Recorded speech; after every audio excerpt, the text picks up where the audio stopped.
All right, so back under our in our directory that I have called use, we have all of our data. What I want to do now is put it into a virtual stack so that I can open it up in R just in one step rather than open the first one, then the second one, then the third one, all the way down to the ninth. So I'm going to create a virtual stack. So I'm going to go to raster, miscellaneous, and build virtual layer.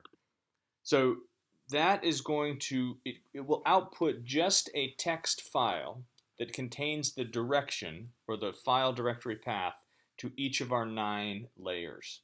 So I'm not doubling the data. I'm not actually creating it again. All I'm doing is creating a text file that points to each of these data layers. So if I move the layers, my virtual stack is going to break, right? But once I've opened that up, I click on the little ellipsis here, and none of them, because I didn't add them to queue, none of them are showing up here. But if I click on add files, I can go to that directory that I created and select all of them.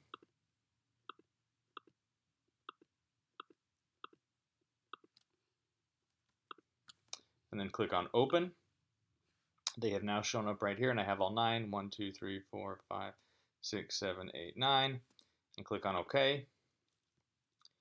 I don't know why Q does that.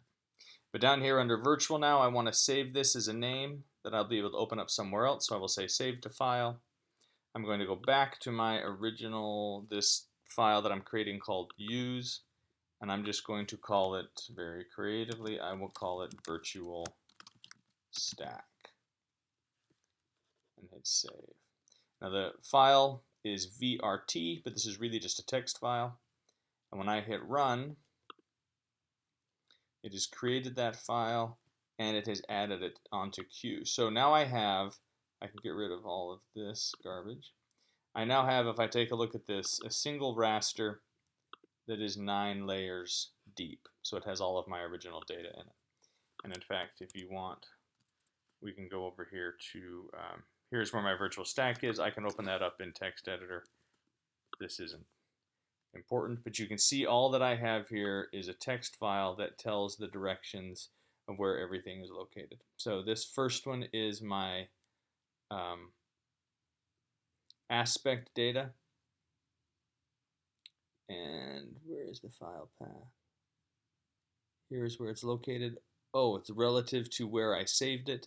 So it's relative. So here is where the file path is located, right?